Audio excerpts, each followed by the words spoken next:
우리가 지난주에 이 말씀을 가지고 함께 은혜를 나눴는데요. 이 말씀의 상반절 위에 있는 부분을 가지고 나눴고요. 오늘은 이제 주로 지난주에는 38에서 41절까지 나눴다면 오늘은 41절에서 50절까지 이제 가지고 은혜를 나누려고 합니다.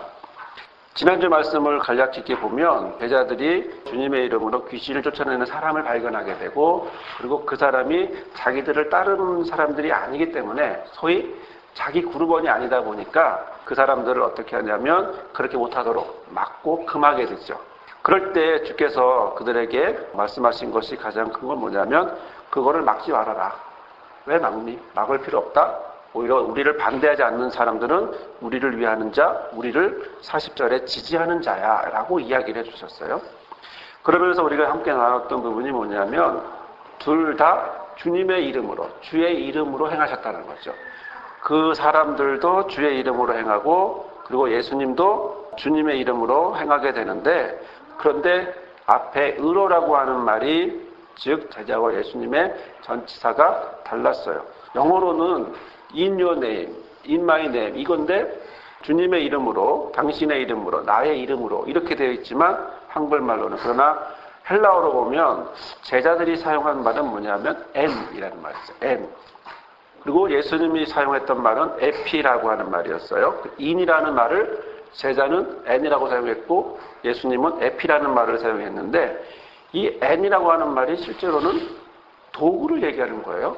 어떤 일을 할 때, 물건을 고칠 때 망치가 필요하고 뭐 할 때 드라이버가 필요하듯이 주님의 이름이 뭐로 사용된 거냐면 N이라고 하는 말, 즉 제자들은 그것을 도구로, 드라이버와 같이 망치처럼 그 필요한 상황에 따라 사용되는 이런 의미를 가지고 N이라는 말을 사용합니다. 그런데 예수님은 당신의 이름을 어떻게 하냐면 의존해서, 의지해서, 우리말로 표현하면 의탁해서 라는 말로 이제 표현을 하고 있는데요. 예수님이 제자들과 이렇게 서로 사이가 서로 다른 표현을 사용했던 것은 예수님의 이름을, 주님의 이름을 어떻게 사용할지에 대해서 분명히 말해주고 있기 때문이라는 거죠. 그렇다면 우리는 제자들처럼 나도 모르게 예수님의 이름을 어떤 도구로, 어떤 삶의 어떤 도구로 사용하는 것이 아니라 삶의 예수님의 표현처럼 삶에 의지하는, 삶을 맡기는 그런 표현으로 살아가야겠다라고 하는 말씀을 지난주에 함께 나누면서 은혜를 나눴는데요. 실제로 제자들의 모습을 이렇게 보면서 느끼는 건 뭐냐면 제자들의 모습은 독선적이고요, 배타적입니다.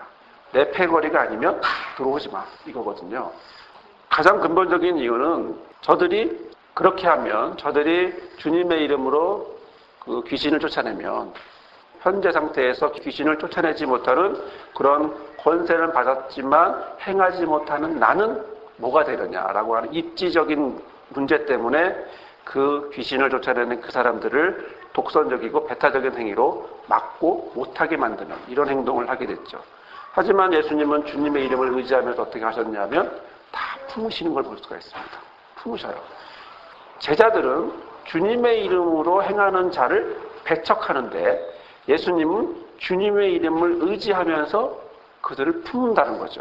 나를 반대하지 않는 건 나를 지지하는 거야 라고 하시면서 그들을 품어주셨다라고 하는 것이죠. 우리가 일반적으로 행동할 수 있는 행동은 제자들의 모습입니다. 저나 여러분이 어딜 가도 제자들처럼 행동하죠. 예수님처럼 행동하기는 참 쉽지가 않습니다. 그럼에도 불구하고 우리가 이 시간 예수님의 모습을 보면서 더 구체적으로는 제자의 모습이 어떤지, 더 나아가 내가 어떤 사람의 모습인가를 보면서 구체적으로 예수님이 뭘 얘기하는지, 어떤 걸 이야기하시는지를 보고 저도 여러분도 같이 예수님 닮아가는 그런 말씀의 은혜의 시간이 되기를 바랍니다. 오늘 말씀해 보니까요, 우리가 참 부담스러워하는 말씀이에요. 살다 보면 좀 신앙생활을 하다 보면 전도도 하게 되고 교회 생활도 하다 보면 여러 가지 문제들이 있는데 그 중에 항상 자주 인용되는 문구가 이 말씀을 가지고 우리가 많이 인용을 하죠. 어떤 사람이 나 때문에 실족했다, 나 때문에 안 믿게 됐다, 뭐 이렇게 얘기가 들려오면 괜히 나의 죄책감을 갖게 되고 더 많은 죄책감으로 인해서 내가 잘못했는데 어떻게 해야 되지 하면서 이 말씀을 가지고서 자기를 정죄한다거나, 심하게는 어떤 분들은 실제로 자기 눈을, 아니 자기 팔을, 자기 발을 이렇게 가해하는 이런 분들까지도 있는 것들을 우리가 가끔씩 들어보게 됩니다. 자, 그러면 정말 주께서는 너가 잘못하면 이렇게 하라고 이 말씀을 주신 것인지 아니면 다른 의도가 있었는지 오늘 그 말씀을 가지고 은혜를 나눠보려고 하는데요. 사람이 있는 곳에서는 평화가 있습니까? 아니면 다툼이 있습니까? 제가 볼 때는 평화보다는 다툼이 더 많은 것 같아요. 그러다 보면 다 평화를 원하고 사이좋게 되기를 원하고 하나 되는 모습을 원하지만 그런데 여러 가지 모양을 보니까 갈등도 많고 다툼도 많고 서로 나눠지는 그런 경험.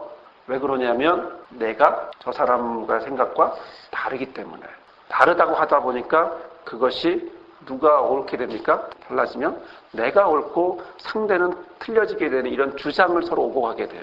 그러다 보니까 결국은 누군가는 상처를 입게 되고 또 그렇다고 상대도 이겼다고 해서 상처를 안 받는 것도 아니고 서로 상처를 입고 이렇게 갈라지게 되거나 또 갈등이 생기는 아니면 또 그런 상태에서 계속 가게 되는 이런 모양을 갖게 돼요. 저는 오늘 말씀을 보면서 눈에 띄는 단어가 뭐냐면 실족해 한다, 범죄케 한다. 이 단어들이 저는 개인적으로 눈에 띄게 되는데요. 어떤 행동을 함으로 인해서 실족해 한다는 거죠. 어떤 행동을 함으로 인해서 상대를 범죄케 한다. 이렇게 표현을 하고 있는 겁니다. 저는 우리나라 요즘 상황을 보면서 실족해 한다, 범죄케 한다. 이 말을 우리가 적절한 상황의 예인지는 모르겠지만 한번 적용해 보고 싶은 건 뭐냐면 지금 이제 소 때문에 소에 대한 이야기 때문에 나라가 많이 시끄럽습니다. 그런데 이 소에 대해서 많이 시끄러운데 작년과 올해의 이 정부의 이야기는 180도 달라요. 그러면서 어떻게 되었냐면 마치 우리나라 정부 같지 않고 마치 미국을 변호하는 사람들처럼 저의 귀에는 들리고 있습니다. 그러다 보니까 우리나라 정부가 미국을 변호하다 보니까 내 말을 듣지 않으면 안 돼라고 하면서 사람들이 보이는 촛불문화제도 반대하고 불법이다 이렇게 됐어요. 그러다 보니까 요즘 재미난 일이 생겼는데 뭐냐면 경찰청 홈페이지 게시판에요. 글들이 올라가는데 뭐냐면 그게 불법이면 그게 불법이라고 하니까 나 잡아가라고 자수하는 게시판들이 올라가요. 게시판에 보면 내용이 뭐냐면 나는 촛불문화제가 불법이라고 하기 때문에 자수한다. 그러면서 학교에서 허락받고 거기 가서 전단지를 뿌렸다. 그리고 대통령을 탄핵하는데 서명도 했다. 뭐 이런 식의 내용들을 하고 있어요. 무슨 얘기를 하고 싶은 거냐면 원인과 결과가 있다는 거죠. 어떠한 사건이 있었고 그 사건으로 인해서 자기로 끝나는 것이 아니라 주변에 이 파생되는 결과들이 있는 거예요.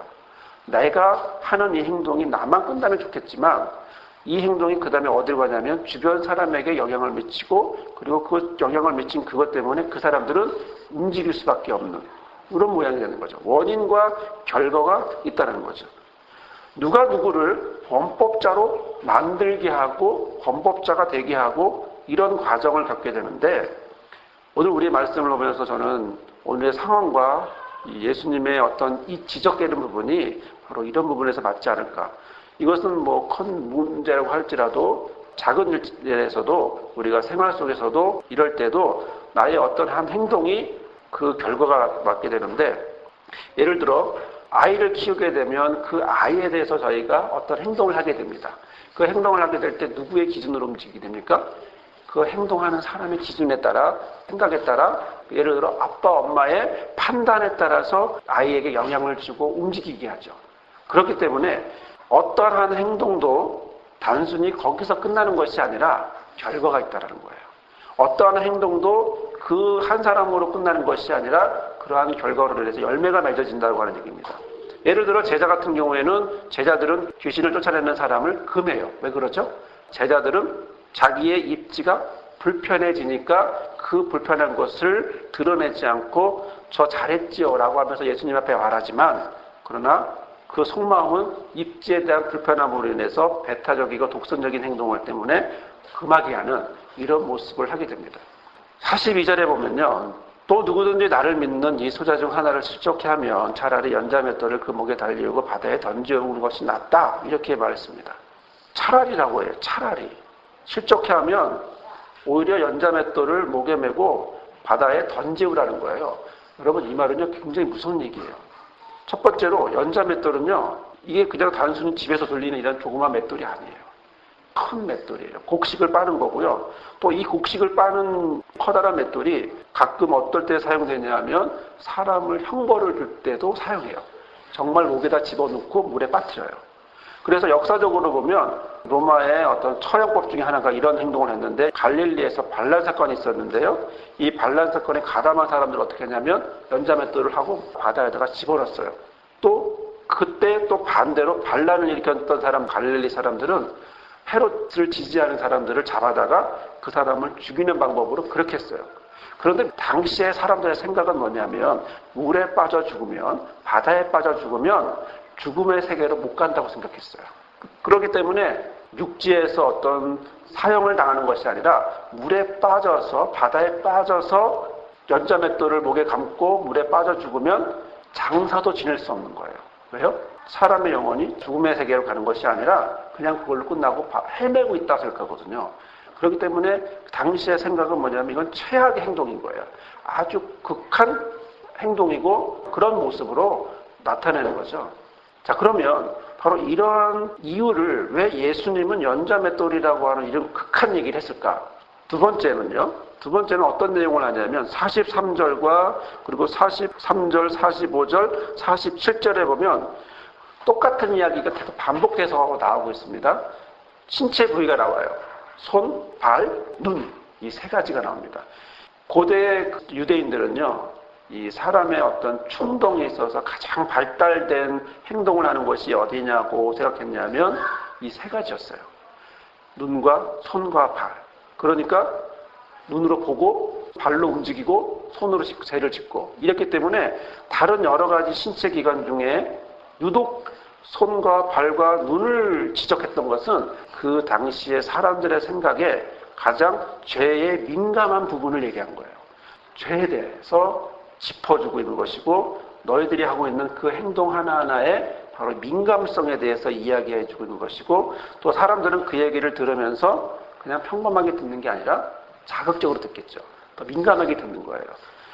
자, 그래서 팔레스타인 사람들은요, 죄와 관련돼서 그 죄에 대해서 책임을 져야 된다고 생각했는데 그 책임이 뭐예요? 손이 잘못했으면 어떡합니까? 손을 없애는 거죠. 발이 잘못하면 발을 없애고 눈을 잘못하면 눈을 빼버리고 이런 사고를 눈에는 눈, 이에는 이라고 하는 이런 사고를 갖고 있었기 때문에 구체적으로 그렇게 이야기를 하게 되었는데요. 여기서 우리가 신경 써서 보아야 될 건 뭐냐면 내 손이 죄를 짓는데 그 다음에 뭘 한다는 거죠? 죄를 범죄케 한다는 거죠.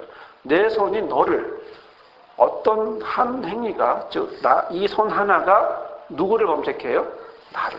손의 행위가 발의 행위가 나를 눈의 행위가 눈의 어떤 한 행동이 감각기관이 결국 나를 범죄케 하고 또 실족케 하는 이런 모습을 하고 있는 거예요. 범죄케 한다라고 하는 이 말은 이제 스칸달리제라고 하는 말인데요. 어떤 자의로 스스로 범죄를 했는데 이 범죄를 하고 나서 거기서 끝나는 것이 아니라 자기 자신이 죄의 유혹에서 넘어갔는데 거기서 오늘 예수께서 우리에게 하시는 말씀은 스스로 죄의 덫에 넘어졌는데 그 다음에 계속해서 거기서만 혼자만 넘어지는 것이 아니라 다른 사람도 넘어지게 한다라는 그런 얘기를 하고 있는 거죠. 즉 손이 너를 범죄케 하듯이 네가 다른 사람을 범죄케 한다라는 거죠. 이 부분에 대해서 예수님이 민감하게 이야기하면서 그 당시에 사람들이 생각하고 있는 손과 발과 눈이라고 하는 이 세 가지 충동에 가능한 유혹에 아주 민감한 부분을 이야기하시면서 사람들에게 이야기하고 있는 건데요. 여러분, 언제 우리가 또 이런 경험들을 할까요?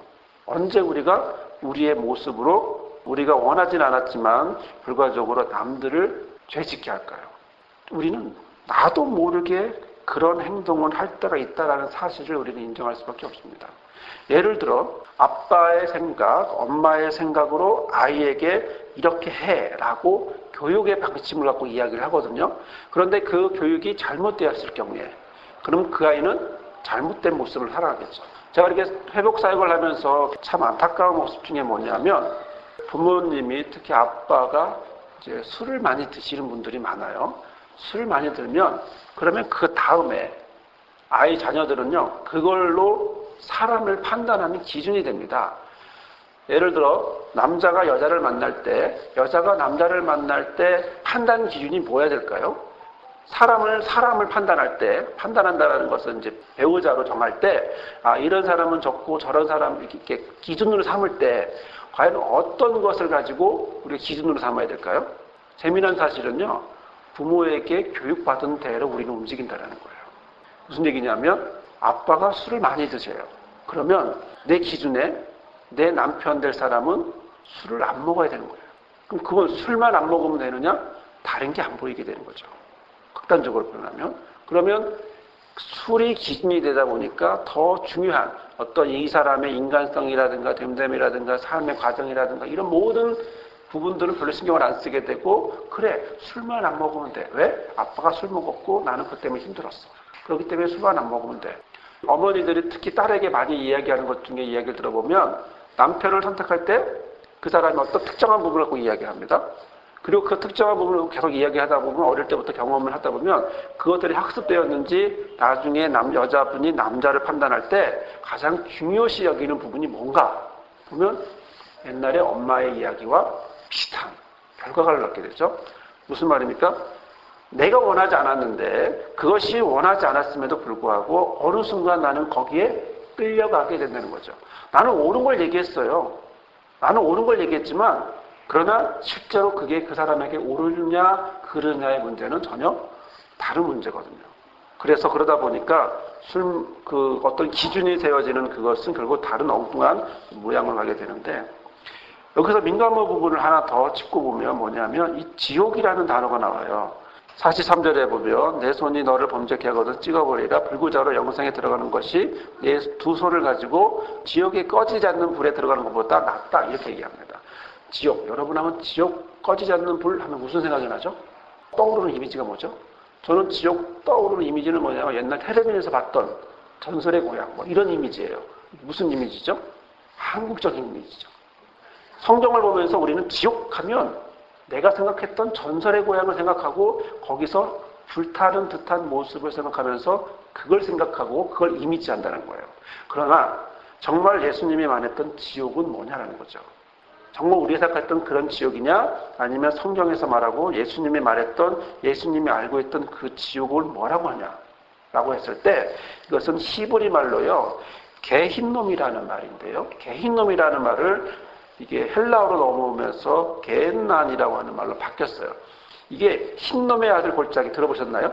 흰놈의 아들 골짜기. 이거 어디서 나온 말이에요. 어떤 과정이냐면 예루살렘의 남서부 쪽에 이제 있는 건데 흰놈이라고 하는 계곡이 있어요. 그런데 옛날에 황소 형상을 갖고 있는 이방신 몰록이 그 당시에 우상으로 섬기게 되었는데, 왕들이나 이런 악한 왕들이 무슨 행동을 하냐면 이스라엘 사람들의 아기들을, 자녀들을 거기다가 바쳤어요. 인신제물이죠. 인신제물로 바쳤어요. 계곡에다 던지기도 하고 막 이렇게. 그리고 제사를, 그래서 인신제물을 하게 되었는데, 그러다가 요시야 왕이 그런 모든 희생제사를 폐지하게 됐어요. 못하게 만들었어요. 요시야 왕의 종교개혁 이후로 못하게 만들었는데, 그러나 몇백 년 동안, 몇십 년 동안 그걸 해왔기 때문에 남아있는 이미지가 있죠. 그리고 그 흰놈의 골짜기라고 하는 것에 대해서 사람들이 별로 좋아하지 않게 됐어요. 그러니까 이제는 거기다가 우상제물로 아이를 바치진 않지만, 그 다음에 뭘 했냐면 쓰레기를 버리기 시작했어요. 거기다가 쓰레기를 버리고, 그리고 죽은 동물들을 버린다거나 아니면 범죄자의 시체를 버리기 시작했어요. 막 쌓이는 거죠. 그런데 쌓이고 덮어놓지 않으니까 어떻게 되니까 공기가 오염되기 시작한 거예요. 그래서 사람들이 걱정이 돼서 뭘 했냐면 거기다가 오염될까봐 그 부패물에다가 불을 질러버렸어요. 그랬더니 불이 금방 타고 끝나야 되는데 너무 오래 탄 거예요. 한참을 탄 거예요. 그러면서 나온 히브리 안에서, 유대인 안에서의 이미지는 뭐냐면 이걸 흰놈의 골짜기, 즉 지옥이라고 하는 개념, 불에 타는 개념, 불에 타는 지옥, 이런 개념을 그들이 갖고 있던 거죠. 한마디로 말하면 그곳에 유대인들은 가고 싶을까요? 가고 싶지 않다는 거죠. 흰놈은, 우리는 지옥하면 추상적이고 본 적이 없어요. 그런데 유대인들은 예루살렘의 남서부 쪽으로 가면 있어요. 항상 봐왔던 거예요. 어딘지도 알아요. 그렇기 때문에 지옥에 꺼지지 않는 불 얘기하면 어딘지 아는 거예요. 그러다 보니까 구체적이죠. 예수님이 아예 이렇게 구체적으로 예를 들면서 이야기를 하셨는데, 자, 그러면 이렇게 발도 손도 눈도 이렇게 하라고 했을 때 48절 49절의 말씀을 보겠습니다. 거기는 어떻게 되냐면 구더기도 죽지 않고 불도 꺼지지 않는다. 그리고 사람마다 불로써 소금 치듯함을 받으리라. 49절 말씀이 좀 어렵죠? 사람마다 불로써 소금 치듯함을 받으리라. 그냥 소금을 뿌리는 게 아니라 불에 달궈진 소금을 받으니까 더 뜨거워지는 거예요, 몸이. 자, 그러다 보니까 구더기는 일반 구더기가 아니라 어떤 부패물을, 시체를 먹는 그런 구더기고, 불에 꺼지지 않는 곳이고, 또 거기에서 불에 꺼지지 않는데 소금이 거기에 들어가서 사람의 피부에 닿을 정도면 더 큰 화상을 입겠죠. 이런 상황을 예수님이 이렇게 42절에서 49절까지 이렇게 설명을 하셨던 이유는 뭘까 하는 거예요. 이유는 너희가 죄를 지면 눈과 손과 발을 잘라버려 라는 의도냐는 거예요. 예수님이 하고 싶었던 얘기는 뭐냐면 너희가 눈과 손과 발이 그렇게 행동하면 잘라버려, 제거해. 그게 그렇게 하는 것이 오히려 더 나아 라고 말했느냐, 아니면 다른 의도를 갖고 이야기했느냐라는 거예요. 그런데 우리는 어디에 집착하냐 하면 42에서 49절에 있는, 특히 48절까지 하고 있는 세 가지 것들, 연자맷돌과 비롯해서 이 말씀에 집착하다 보니까 놓치고 있는 것이 50절이에요. 50절의 말씀을 보면, 그러면 왜 예수님이 이렇게 42절부터 무서운 이야기를, 정말 그들이 삶 속에서 또 주변에서 봐왔던 그런 이야기들을 예수님이 예로 들면서 이야기를 하셨는가? 이 부분이 50절의 말씀에서 그대로 기록되어 있고 표현하고 싶은 것이 예수님의 말씀인데요. 예수님이 하고 싶었던 말씀은 과연 무엇이었을까라는 겁니다. 눈과 손과 발을 그렇게 빼버려, 없애버려, 지옥 가는 것보다 훨씬 나아, 이렇게 얘기하신 건지, 아니면 다른 이야기를 하고 싶었던 건지, 여기에는 바로 50절에 있는 말씀을 보면 되는데요. 50절 말씀을 보겠습니다. 소금은 좋은 것이로되 만일 소금이 그 맛을 잃으면 무엇으로 이를 짜게 하리요. 너희 속에 소금을 두고 서로 화목하라. 이렇게 주께서 말씀하십니다. 예수께서는요, 눈과 손과 발을 제거하라고 이렇게 얘기한 게 아니에요. 글자 그대로 너희가 죄를 지면, 그것 때문에 잘못을 하게 되면 남이 범죄케 되고 시축게 되니까 그걸 방지하기 위해서, 또 그렇게 했으면 경각심을 주기 위해서, 경고하기 위해서 그렇게 했으면 손과 발을 잘라버려, 이 얘기를 하신 것이 아니라 그 뒷얘기, 바로 너희 속에 소금을 두고 서로 화목하라, 이 얘기를 하기 위해서 앞에 얘기는 강조한 이야기로 예수님이 사용하신다는 거예요.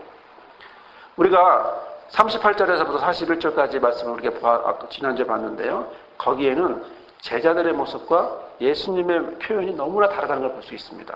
제자들은 주님의 이름을 도구로 사용하지만 예수님은 주님의 이름을 어떻게 해요? 의지해요.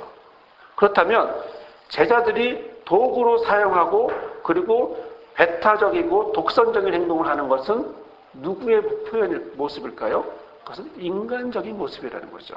너무나 당연한 거죠. 즉 예수님이 손과 발과 눈을 얘기한 건 너희들의 모습은, 인간의 모습은 이렇다는 거예요. 인간의 모습은 이런 죄인의 모습으로 살아갈 수밖에 없어. 너희들이 안 하려고 해도 너의 손은, 너의 발은, 너의 눈은 죄로 가게 되고, 또 어떻게 해요? 거기서 너뿐만이 아니라 다른 사람들도 범죄케 하는 거야. 이렇게 얘기하는 바로 인간의 어떤 죄성, 인간의 어떤 한계성, 그리고 우리의 인간의 본래의 모습을 그대로 표현해 준 거죠. 지금 어떤 상황이에요? 예수 앞에 제자들이 나와서 선생님, 38절에 선생님, 우리를 따르지 않는 어떤 자가 주님의 이름으로 귀신을 쫓아내는 것을 우리가 보고 우리를 따르지 않기 때문에 금했어요. 우리 잘했죠. 이렇게 표현하고 있는 제자들 향해서 너희들 그게 아니야. 그런데 그렇게 하는 건 너희들의 인간의 모습이야. 우리 인간의 모습이 그런 거야. 그러기 위해서는 어떻게 해야 되겠니? 그것은 주님의 이름으로라고 했을 때 도구가 아닌 의지하는 마음으로, 의지하는 행동으로 살아야 되는데 어떻게? 바로 50절에 있는 말씀을 얘기하고 싶었던 겁니다. 두 가지를 예수님이 강조합니다. 첫 번째는 소금을 두라. 소금을 가지고 있으라는 거예요. 소금을 가지고 있으라는 얘기는 뭐예요? 아까는 불소금이 아니고 이제는 그냥 소금이에요. 소금의 역할은 뭐죠? 소금의 역할은요, 부패하지 않게 해주는 거죠. 맛있게 해주죠. 또 소금은요, 결속력을 강하게 하고요, 한 덩어리에 연합이 되고요, 또 성경 안에서의 소금은 은혜를 상징하기도 해요. 그러니까 은혜를 갖고 있어라, 이 얘기도 되는 거예요. 은유적으로는. 소금을 가지라는 것은 소금의 역할을 해라. 너희가 빛이다 소금이라고 하셨던 말씀처럼 소금의 역할도 하지만 또 하나는 은혜를 계속해서 잠깐만 갖고 있는 것이 아니라 계속해서 갖고 있어라 라고 얘기하고 있는 것이고, 두 번째, 화목하라. 근데 어떤 화목이죠? 서로 화목하라고 말씀하고 있습니다. 서로 화목하라고 하는 것은 평화롭게 지내라. 서로 인간관계 안에서 인격적으로 서로 평화를 누리며 잘 살고 연합해 살아라 라고 말하는데, 여러분에게 하나 질문할게요. 가능할까요? 우리가 정말 서로 화목하라고 했는데 화목할 수 있을까요? 오늘 우리가 하루 24시간 중에 화 안 내면서 우리 살 수 있을까요? 아기가 있으니까 오늘 아기 때문에 화를 오늘 다 10번 했을 거예요. 그렇죠? 저도 역시 마찬가지고요. 저도 내 삶 속에서 하루 24시간 중에 정말 화목하면서 24시간을 살아온 그런 날이 있었나? 없어요. 하루 24시간 잠자지 않는 이상. 근데 잠 속에서도 난 싸울 거야 아마. 그렇죠? 이게 내 모습이고 이게 저와 여러분의 모습이거든요. 그렇다면 어떻게 하죠? 예수님은 서로 화목하라고 했는데 우리의 모습은 전혀 화목할 수 없는데요. 어떻게 해야 되죠? 여기에 예수님의 모습이 들어가는 거죠. 예수님은 우리는 화목하고 싶지만 화목할 수 없어요. 우리는 죄성이 있기 때문에 화목할래야 화목되지가 않아요. 그런데 놀랍게도 예수님은 이 땅에 뭐로 오셨습니까? 화목제로 오셨어요. 하나님과 인간을 화목시키기 위해서, 화해하기 위해서 오셨고요. 또 인간 대 인간의 것들을 화해시키기 위해서 오셨어요. 결국 우리가 화해할 수 있는 것은 예수님이 화목하라고 했기 때문에 화목하는 게 아니라 주님의 이름. 주님의 이름을 도구가 아닌 주님의 이름을 의지할 때만, 주님의 이름을 의지할 때만 우리가 화목하라, 이 말이 가능해지는 거예요. 저와 여러분이 오늘도 하루를 살면서 직장에서, 사회에서, 가정에서 많은 곳에서 갈등이 있고 그리고 불편함이 있고 하나 되지 못하고 연합하지 못하고 또 내 말을 따르지 않기 때문에 제자들처럼 금하기도 하고 이렇게 거절하기도 하는 그런 하루를 오늘도 저와 여러분이 살았지만, 또 예수님의 이에 대해서, 우리의 죄성에 대해서 이렇게 신랄하게 아주 구체적으로 얘기를 해주셨지만, 그러나 오늘 저와 여러분을 향하여 말씀하고 있는 것은 그럼에도 불구하고 너의 죄성이라고 하는, 우리 인간의 죄성이라고 하는 것에서 멈추지 말고, 거기서 멈추지 말고 내 마음 가운데, 내 삶 가운데 너희 속에 소금을 두라. 그리고 서로 화목하라 라고 말씀하신 거죠. 여기에 너희가 누구냐고요? 너희가 누구죠? 너희는 이 본문 안에서 너희는 제자예요. 같이 하겠다고 온 사람을 거절한 사람 누구죠? 제자예요. 너희 속에, 제자인 너희 속에 소금을 두고 서로 화목해라, 이 얘기를 한 거죠. 이거를 현재의 우리의 말씀으로 다가왔을 때 이 말씀이 이제 현재 저와 여러분이 되는 것이지만, 이 말씀을 했던 당시에는 누구라고요? 제자예요. 제자인 너희는 소금을 갖고 살고 또 서로 화목해. 아까처럼 그렇게 하면 안 돼. 왜? 그러나 난 이해해. 너희는 이런 인간의 모습이라는 걸 알고 있기 때문에. 사랑하는 성도 여러분, 오늘 저와 여러분을 향한 주의 말씀은 주님의 이름으로 살아가기를 원하십니다. 소금을 두고 화목하기를 원하십니다. 그러나 이것은 나의 힘으로 살아가는 것이 아니라 주님의 이름을 의지했을 때, 주님의 이름으로만 가능하다라고 주께서 오늘 저와 여러분에게 말씀하고 있습니다.